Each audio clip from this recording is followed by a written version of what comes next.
I'll go back to the Jesse Robredo MM. Matino at mahusay, di ba?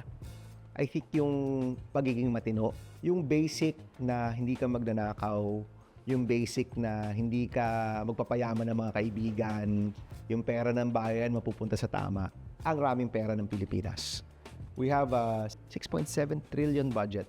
We have a 350 billion budget in 2025 for flood control. This year, it's 243 billion pesos. Ang raming perang pinag-uusapan natin, nakakalula siya. Kung yung perang yan napupunta sa tama, ang raming Pilipinong matutulungan.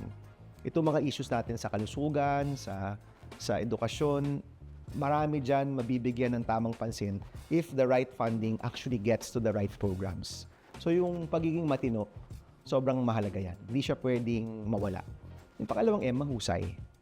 Hindi pwedeng matino ka lang eh. Kailangan effective ka. Kailangan may performance ka. Kailangan talaga may pakita mo na kaya mong baguin yung buhay ng mga kababayan natin.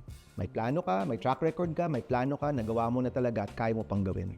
'Di ba? So matino at mahusay pa rin ang hinahanap natin. Napakaraming challenge na haharapin ng susunod nating presidente. Hopefully we find the right person, no?